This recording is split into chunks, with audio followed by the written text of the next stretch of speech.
parti.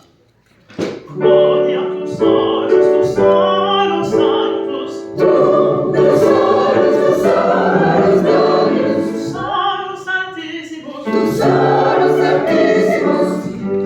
Et gloria tu Christe.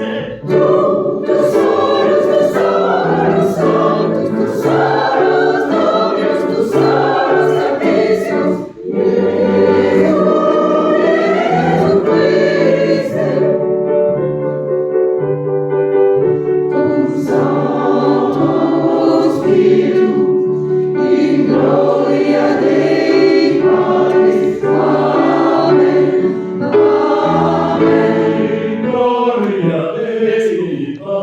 Super. Ça marche mieux déjà. Ok. Là, ça commence à avoir une belle forme. Il faut garder ces idées pour que même dans une musique qui paraît simple comme ça, on ait de la finesse, on ait de l'élégance. La musique viennoise de cette époque est vécue comme une musique d'un très grand raffinement, d'une très grande élégance. Et c'est pas parce qu'il y a des trompettes, des timbales et des choses comme ça. Non, c'est juste que pour varier les textures sonores, on a plein d'instruments. Mais ce qui compte dans cette écriture-là, c'est de trouver du raffinement, donc des plans sonores différents. Ensuite, on arrive à la lettre A, une écriture qui change totalement. Avant, on était très verticaux et très synchrone, et donc là, ça change. Alors, sur quels paramètres ça change? C'est une fugue. Alors, une fugue. Qu'est-ce que ça veut dire, une fugue?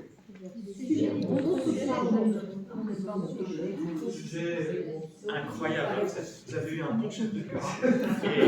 Alors j'ai entendu sujet contre sujet, etc. C'est très bien. Alors question-réponse, oui, c'est le mécanisme, mais voilà, sujet-réponse. Le principe de la fugue, c'est une architecture en imitation.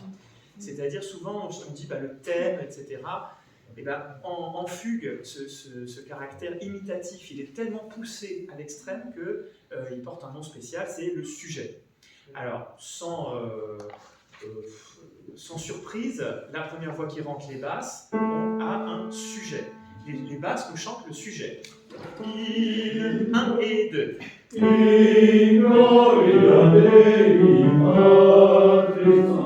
Merci. Ça, c'est le sujet. Il a des caractéristiques spécifiques. Déjà, il a un texte, In Gloria Dei Patris, c'est tout. Ensuite, comment est-ce qu'on peut le caractériser? Les intervalles, la tonalité. Ah, il y a des arpèges. Ah oui, ça c'est intéressant parce que ça va être intéressant à développer. On va le reconnaître très facilement.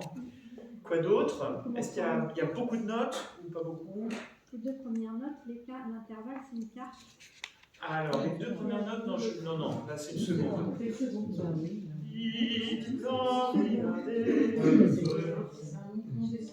Oui, globalement c'est un mouvement descendant. Intéressant de noter que même s'il y a des arpèges, c'est quand même des arpèges qui roulent vers la descente. Et d'ailleurs le sujet va de... Il a tiré une tierce plus bas. Donc globalement, ce sujet, son architecture, c'est une grande variation autour de ce mécanisme-là. Et ensuite, il y a un autre élément chez les basses. Quand ça passe, 1, 2, 3, 4.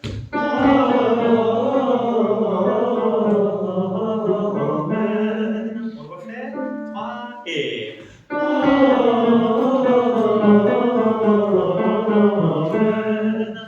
Alors, autre élément. Ça ne ressemble pas du tout. Qu'est-ce qui fait que ça ne ressemble pas du tout? C'est pas le rythme. C'est une vocalise. Ça veut dire qu'il y a moins de texte. Il n'y a que Amen. Okay, donc le sujet c'était In Gloria Dei, Patrice. Et là, nouvel élément, Amen. Vocalise, donc il n'y a que des croches. Et que des croches qui vont dans quelle direction? Qui descendent. Qui descendent aussi. Ah, ça c'est intéressant. Voilà. Donc il y a aussi ce caractère de roulade, un petit peu. Donc c'est quand même contrastant, donc on dira que c'est le contre-sujet. Ok? C'est-à-dire qu'un maximum de paramètres sont au contraire du sujet. Okay? Alors, je sais que dans la théorie de la fugue, il y a beaucoup d'explications qui disent que le contre-sujet, c'est parce qu'il est contre le sujet, c'est-à-dire il est en dessous du sujet en permanence. Alors, structurellement, c'est vrai, un sujet va toujours avec un contre-sujet en contrepoint renversable, c'est vrai, mais je trouve que l'explication que je vous donne là, qui dit que le contre-sujet, en fait, c'est le contraire du sujet, c'est le contraste du sujet, c'est encore plus intéressant analytiquement. Parce que là, vous voyez qu'il y a plein de paramètres qui sont rigoureusement contraires. OK pour cette explication?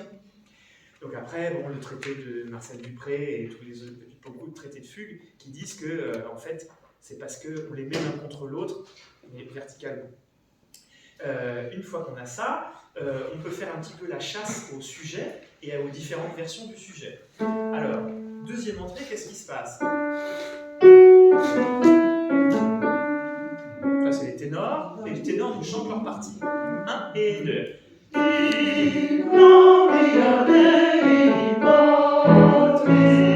Alors, ça, c'est quoi? Une réponse.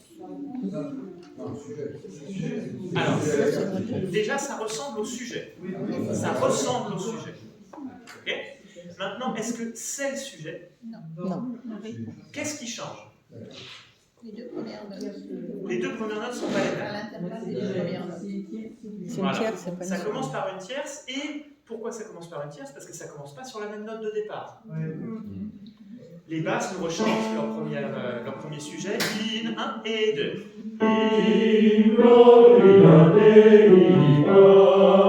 Merci beaucoup. Et les ténors nous chantent.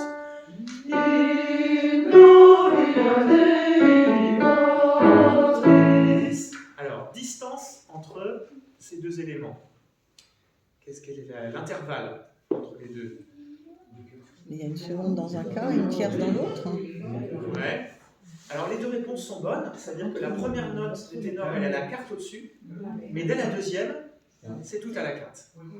Okay. Et la quarte et la quinte, ce sont les deux intervalles qui permettent de séparer l'octave en deux parties presque égales, puisque la division réelle de l'octave, malheureusement, c'est le triton. Division en deux. Et on va préférer une quarte, une quinte, ou une quinte, une quarte, dans le sens que vous voulez. Alors, voyant cela, ça c'est les caractéristiques de ce qu'on appelle la réponse. C'est-à-dire, l'élément thématique, c'est le thème, c'est le sujet. Il est décalé en hauteur, mais il reste dans la même tonalité que précédemment. Ce n'est pas une transposition. Et du coup, pour rentrer dans le mode précédent, dans la tonalité précédente, il faut lui opérer ce qu'on appelle une mutation. Donc il y a un endroit où il faut décaler les choses pour que ça finisse par tomber bien et qu'on ne se retrouve pas avec plein de bémols et plein de dièses surnuméraires parce qu'on serait en train de transposer mal à propos. Ok. Troisième entrée, c'est qui? Les altos. Les altos. Les altos, elles nous chantent 1 et 2.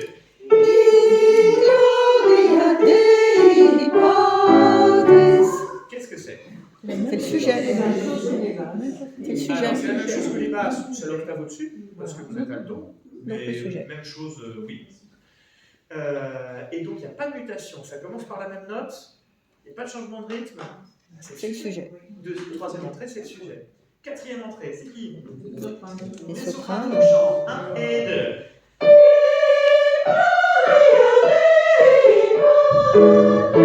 Qu'est-ce que c'est? La réponse. Voilà. C'est l'octave supérieure des ténors, donc c'est le même mécanisme d'imitation avec les altos cette fois-ci, à la quarte puis à la quinte au-dessus, donc on est sur une réponse. Alors je ne sais pas avec des réponses réelles, réponses tonales, réponses de milieu, c'est pas très utile du moment que vous avez perçu le système. Cinquième entrée, c'est qui? Les basses nous chantent, donc à la mesure 30. Les basses nous chantent à la mesure 30. 1 et 2.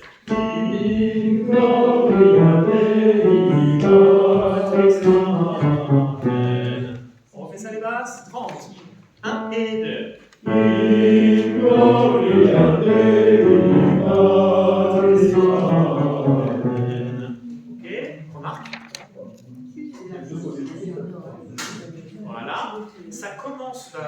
le sujet.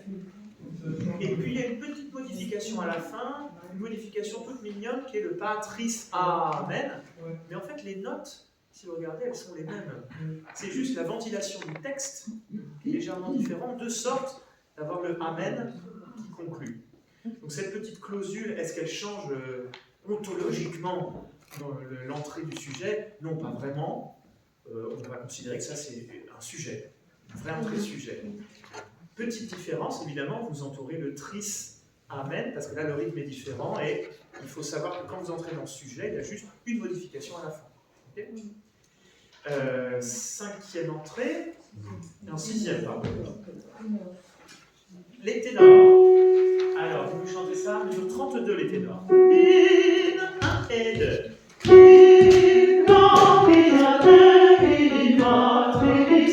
Amen, amen. Ah, qu'est-ce que c'est que ça? L'idée. Alors déjà, ça commence pas par les mêmes notes que les basses, ça commence pas par un la, ça commence par un fa. Donc ce ne sera pas le sujet.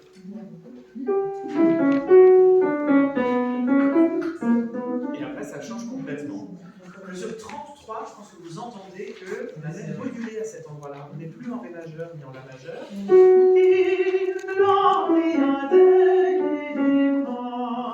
Vient de passer en Si mineur. Ok. Et donc ça, c'est les possibilités de la réponse. C'est que comme on peut la décaler en hauteur, on va pouvoir moduler, on va pouvoir changer de tonalité. Parce que sinon, 35 entrées avec toujours Ré majeur et La majeur, vous imaginez bien que ça ne va pas marcher. Donc là, on peut dire que c'est une réponse en Si mineur, des ténors. Et puis il y a un truc après. Amen, amen. Ça change complètement. Ça, on ne l'avait jamais vu. Et donc cet élément, étant donné qu'il va revenir, eh ben, ce sera le 2e contre-sujet. Vous voyez l'idée? Il y a un sujet qui transforme en réponse. Un premier contre-sujet, un 2e contre-sujet. Il n'a plus grand-chose à écrire pour tourner les voix les unes autour des autres, et il peut faire du renversable indéfiniment. Donc, vous voyez le fonctionnement? Entrée suivante, 33. Soprano, vous chantez 3 et 4.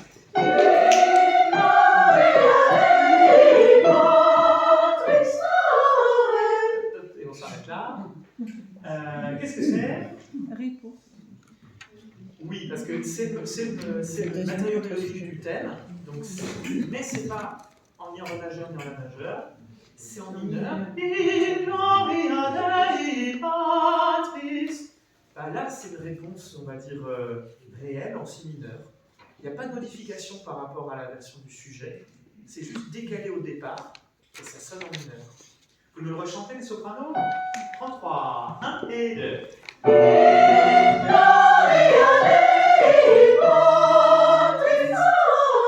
Voilà, et la suite, je laisse de côté, c'est un autre élément, c'est le deuxième contre-sujet. Entrée suivante.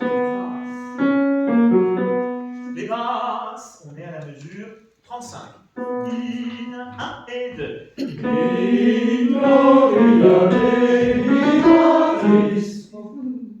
On refait ça?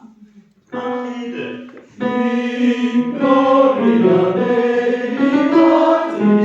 Alors, qu'est-ce que c'est que ça?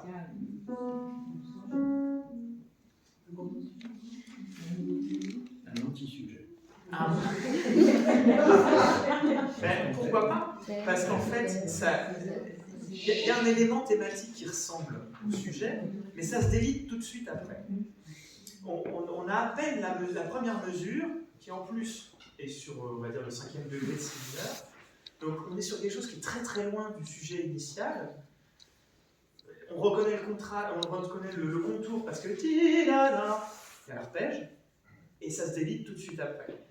Alors bah ça, je sais pas, qu'est-ce qu'on va dire, ça va être une réponse au 5e degré de Si mineur, une réponse en Fa dièse mineur, enfin ce que vous voulez, mais quand vous entrez là-dedans, vous savez que c'est pas un sujet normal.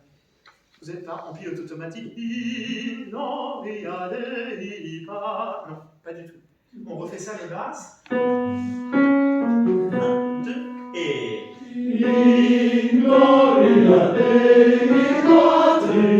Ok, entrée suivante, mesure 37. Ténor, 1, 2, 3.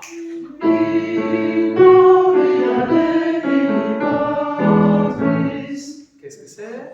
Sujet transposé. Bravo. Alors, ça ressemble tellement au sujet qu'on vérifie que les basses et les altos qui ont eu le sujet déjà, nous chantent leur sujet, et juste après, on chante les ténors à la mesure 37. Le sujet d'abord. 1 et 2.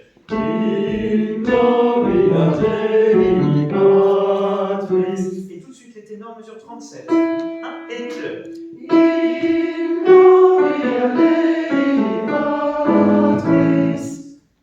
Alors, est-ce qu'il y a une différence? Aucune. Donc c'est bien le sujet transposé. Et c'est pas du tout la même chose qu'une réponse. Parce que là, il n'y a pas de modification mélodique. Aucune.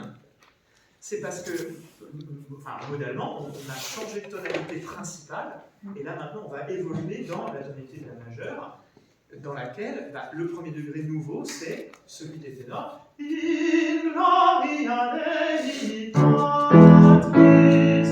en la majeure, et on est bien assis sur ses appuis, comme le sujet précédemment, mais plus dans le même ton. L'entrée suivante. Les altos nous chantent 1 et 2.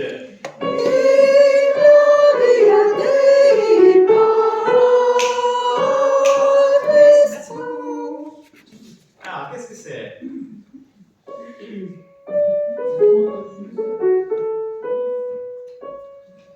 C'est le même matériau que le départ, mais plus du tout dans la même tonalité. On commence par un Do dièse, alors ça c'est inédit, on n'avait jamais commencé par ça, et rapidement il y a un Sol dièse, Gloria, qui fait un quinte diminué, vous entendez?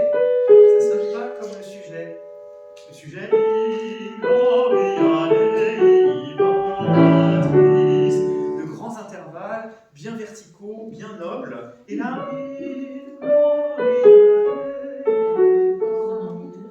ça sonne plus peut-être en mineur, ou en tout cas les accords, les intervalles, pardon, sont plus mineurs, diminués, voilà, des choses comme ça. Donc c'est une réponse. Et là c'est même une réponse en fa dièse mineur, donc vous avez tout à fait raison, il y a un mi dièse en dessous.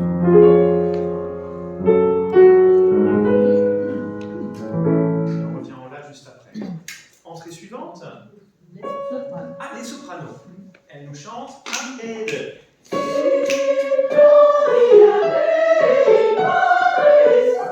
Merci, je m'arrête ici.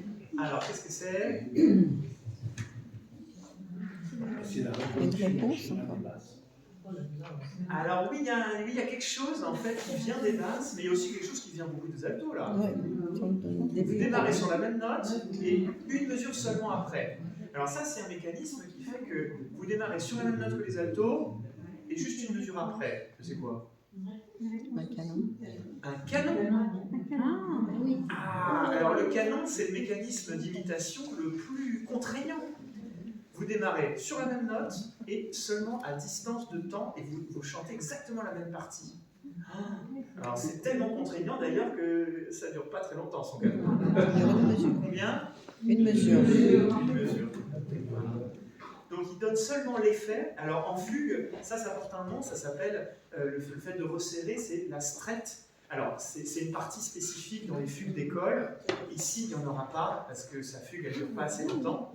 Mais dans les traités de contrepoint, d'habitude, à la fin de la fugue sur pédale, on fait rentrer les voix le plus près possible les unes des autres, de sorte d'avoir une sorte de feu d'artifice final. Et ce mécanisme-là, il est déjà présent, vous voyez, chez Haydn, où il essaye de rapprocher les entrées pour donner un effet de quantité, un effet de profusion. Et ça marche assez bien, hein, quand vous l'entendez, ça finit pas par se marcher dessus, mais par densifier la matière sonore. Vous me rechantez les sopranos pour voir qu'est-ce qui est différent quand même des altos. In, 1 et 2.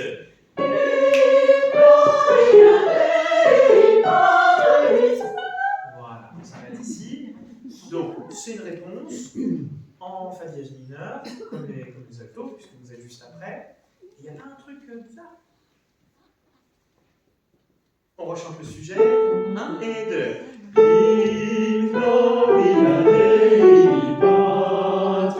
On chante la réponse des sopranos. 1 et 2.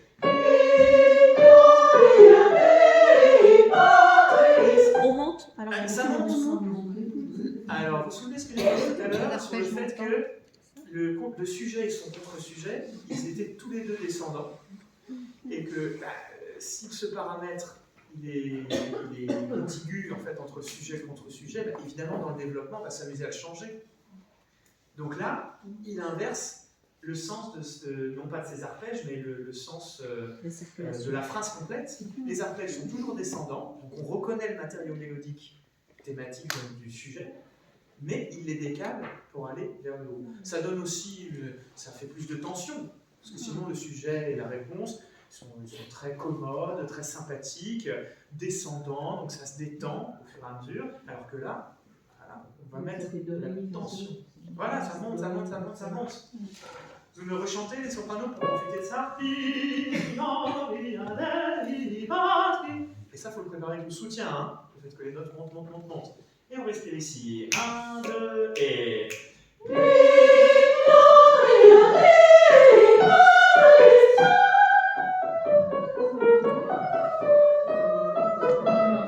Voilà, et on finit en mi mineur.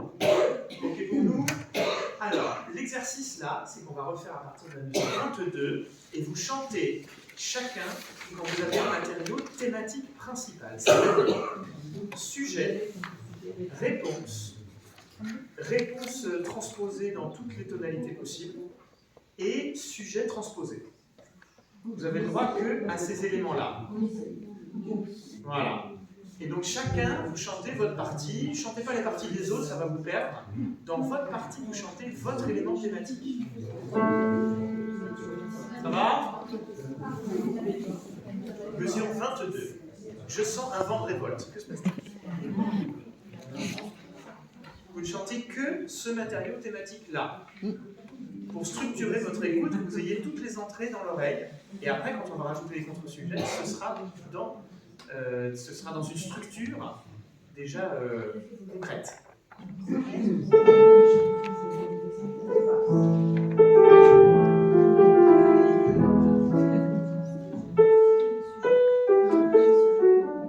C'est parti, monsieur. 1, 2, et...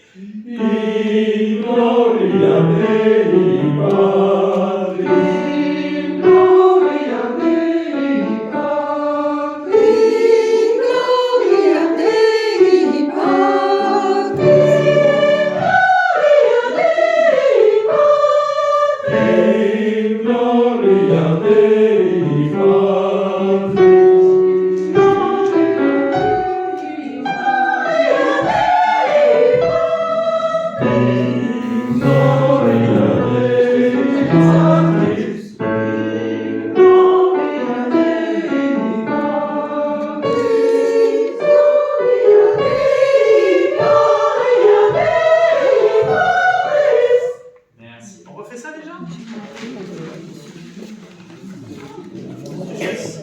Je sais qu'il y a moins de notes, je sais qu'il n'y a pas les enchaînements auxquels vous avez forcément l'habitude, mais déjà avoir ce schéma-là très présent à l'esprit, c'est une bonne première étape pour une fugue dans laquelle il y a des croches partout, tout le temps, tout le temps, tout le temps. Sinon, vous pouvez apprendre tout d'un bout à l'autre, voilà, comme en tricot, hein, vous faites une rangée, une rangée, une rangée, une rangée, une rangée, et puis en fait, quand vous sautez une maille, paf, et tout s'en va. Vous tirez sur le fil, et puis vous rattrapez jamais. C'est pas possible. Dès que vous avez raté une marche, c'est dommage, alors que c'est une musique très structurée, on peut se rattraper. Et donc c'est reparti, chacun ses parties. On regarde son entrée prochaine. Hein. On a les yeux qui se baladent vers la droite sur la partition. On ne regarde pas ce qui est en train de se passer. Hein. 1 et 2. In gloria Dei Patri, in gloria Dei Patri, in gloria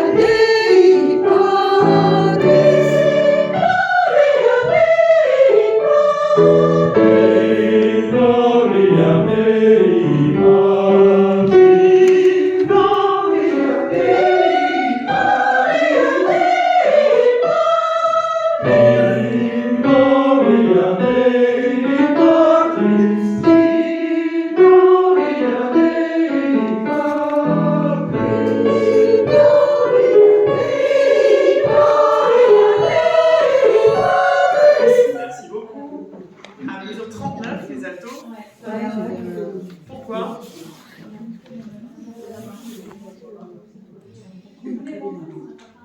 Exactement, vous êtes entré au bon endroit, avec le bon mouvement mélodique, Mais on n'a pas la mais note. pas la bonne note de départ. Ouais. Alors pourquoi? Exactement. Dans l'oreille, il y a les ténors qui avant font In gloria Dei Patris. Et donc l'entrée normale, ce serait In gloria. Ça, ce serait une réponse. Ce serait la réponse tonale, normale. Et c'est pas du tout normal ce qu'il fait. Donc là, il faut construire dans votre oreille dans la mesure d'avant. On va le faire dans 2 secondes, hein, mais je vous explique ce que je fais. On va construire en fait votre passage en fa dièse mineur avant qu'il arrive. Parce que sinon, vous avez envie de vous accrocher à la majeure et vous chantez en la majeure. Et d'ailleurs, ce que vous avez chanté en la majeure, c'était très joli. Et c'était pas ça qui a été écrit.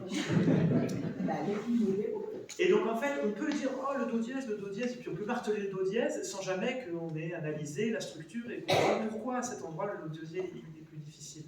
Parce qu'en plus, regardez, ils chantent quoi? La dernière note des ténors? Oui, c'est la même. C'est la même. C'est vous donne. Donc là, ça va être notre solution. C'est-à-dire qu'on va l'utiliser pour partir de là et aller en fa dièse mineur, mais il faut le construire. Parce que vous ne pouvez pas partir de là en disant c'est do dièse et puis rester en la majeure dans votre tête. Ça ne sera pas les bonnes notes après. Lentement,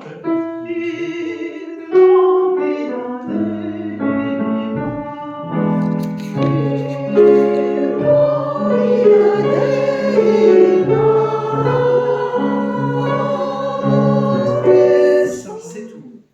Vous entendez déjà la couleur qui change? Les ténors suivis des altos à la mesure 37. Ténors suivis des altos. 1 et 2.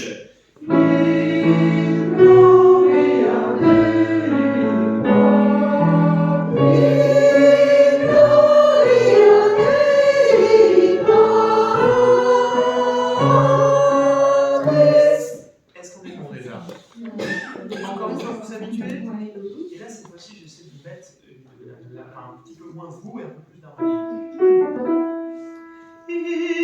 Ténor 37. 1 et 2.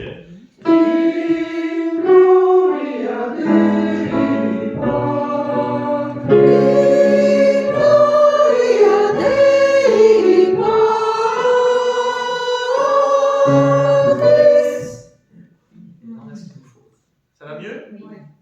Ensuite, les sopranos, vous entrez en canon à la mesure sur ces sopranos. Je reprends à 37 et les sopranos, vous ajoutez, vous greffez dans cette tonalité de fa dièse mineur. Il y a un petit passage en do dièse mineur, mais c'est fa dièse mineur dominant quand même. Ténor 37, 1 et 2.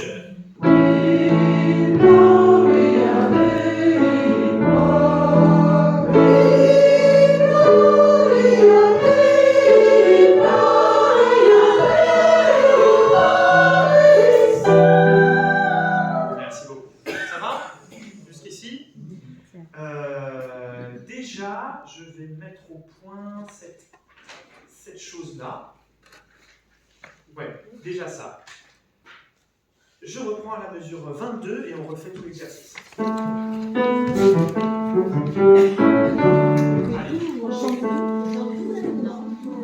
Moi, je préférerais qu'on garde que les parties thématiques, hein, pour que ce soit vraiment clair et net, que ce soit extrêmement propre, et après, on va tenter le diable. 1 et 2. Gloria Dei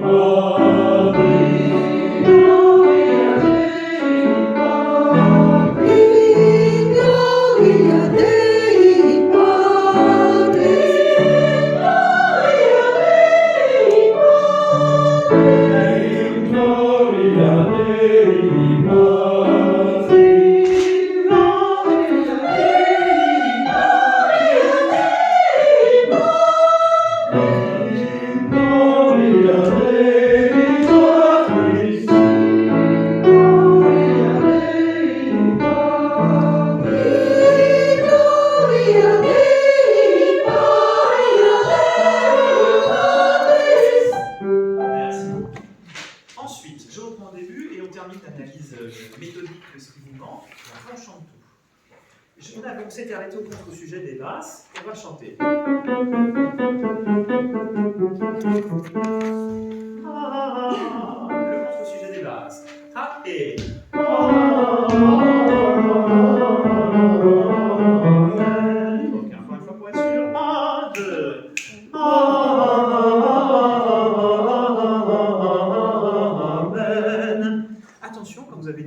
avec un ah, comme ça, qui va sur une grande partie de la tessiture, le son a tendance à changer.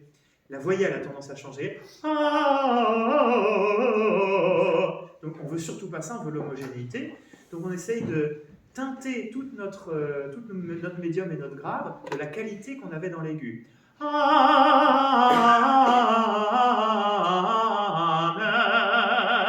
On essaye de garder le brillant qu'on avait dès la première note. 3 et Amen. Encore une fois pour être sûr. 4 et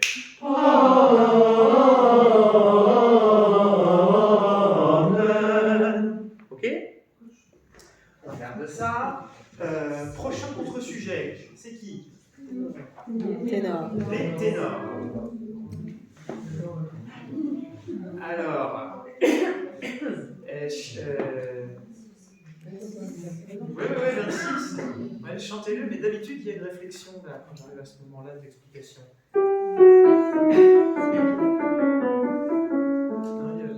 Ça va venir, ça va venir. 26 ténors. 1, 2.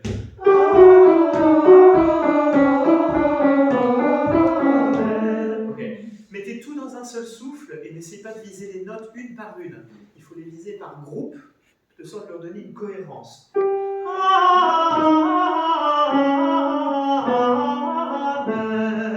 Normalement, ça descend par vagues successives. 3 et... Vous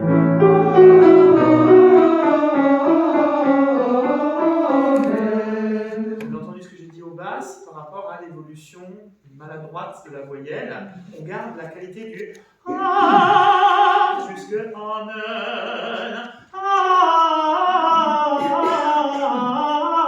Amen. Le même brillant d'un bout à l'autre. 1, 2.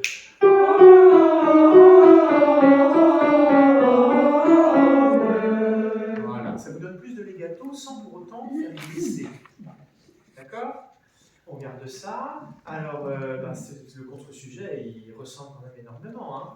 Il y a une petite modification à la fin du fait que, comme on n'est plus au même endroit de la tessiture, on n'est plus au même endroit de la tonalité, il faut bien revenir au La du début, c'est-à-dire au Ré majeur. Et pour faire ça, on a changé l'ordre des croches. Et est-ce que, ontologiquement, on a changé de projet? Pas du tout. C'est le même objet qui se déplace et qui est éclairé d'une façon un peu différente. Ensuite, nouveau contre-sujet. Les altos. Alto. J'ai oublié le fa dièse? Oui, j'ai oublié le fa dièse. Alto, contre-sujet. 3 et...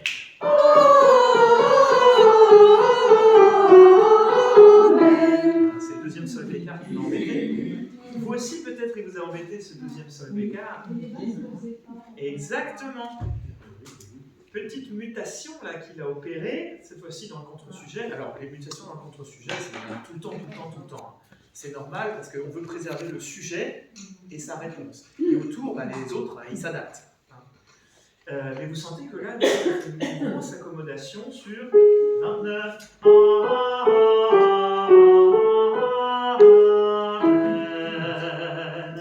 Lentement, les altos 29. 1 et 2. Il y en a qui essayent de redescendre. Encore une fois. Sol, si, la, sol, fa, la, si. 1 et 2.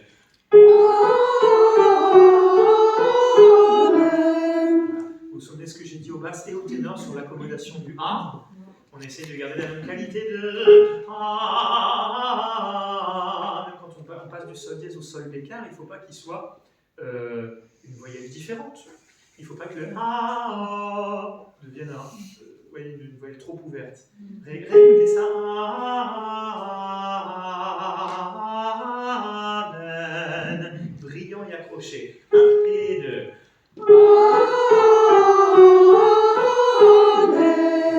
Et en fait, quand vous faites ça, c'est le souci de laisser le son accroché. Ça vous permet d'avoir un meilleur legato. Vous entendez ça? Toute la phrase.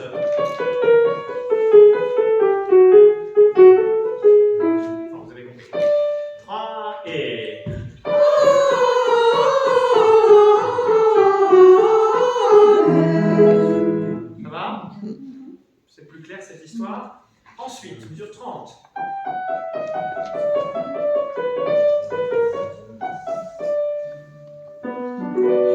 Soprano, évidemment. Vous savez ce qu'on a dit, la qualité du on reste très clair, très accroché. 3 et...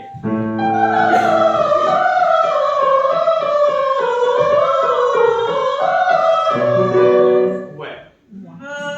Heureusement qu'on arrive là. La qualité du Amen. En fait, quand vous êtes dans le grave, vous assurez avec les cordes vocales qui sont un peu fermées. Vous appuyez un petit peu dessus pour être sûr de la note. Soupirez. Et à partir de là, on augmente la pression. Amen.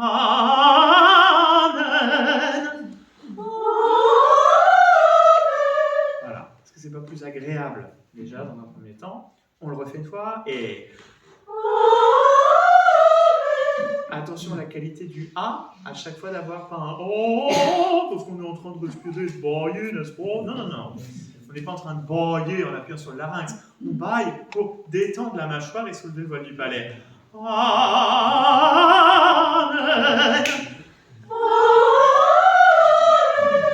Ça va mieux comme ça? Alors, tout ça avec une même technique, à savoir... Mais c'est pas... Je ne vais pas attaquer la note, non, on l'inspire, on la soupçonne. Vous l'avez? Qu'est-ce que j'ai dit?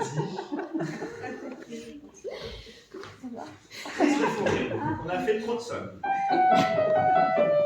Allez-y les sopranos, on inspire ici. Et...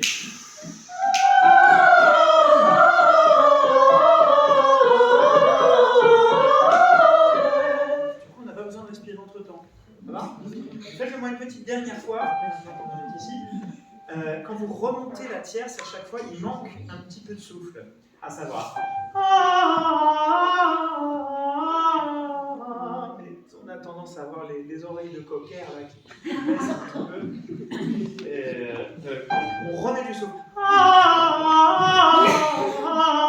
ne sais pas les notes, mais vous avez compris. On respire ici et...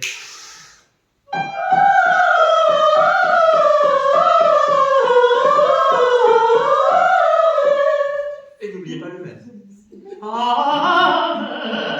Ok, vous avez compris comment ça marche? Le sujet et son contre-sujet, ils ont autre chose aussi de contraire, c'est leur esthétique globale.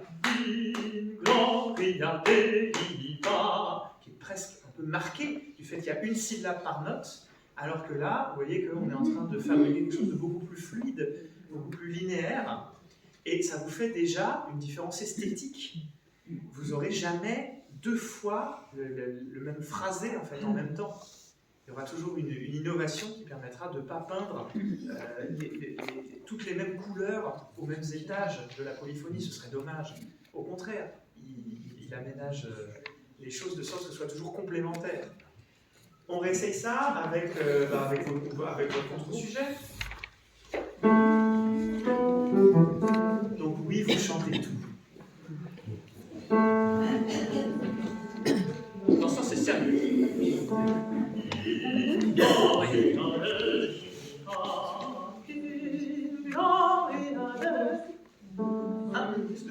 Du début, 22, hein. Il n'y a pas de surprise. 3 et 4.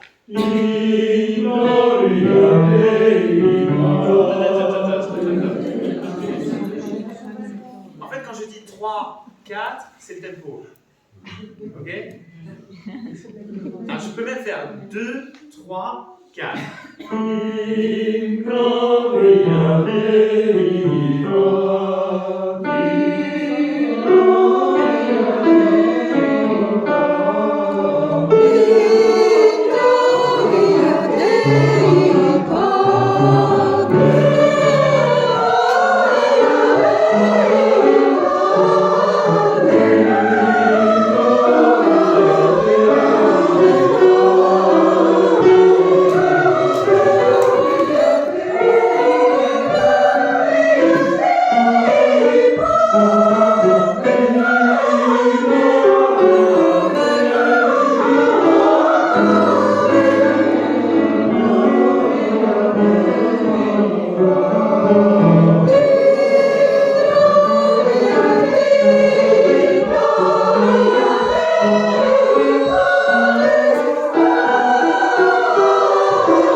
Merci, on prend la deuxième partie.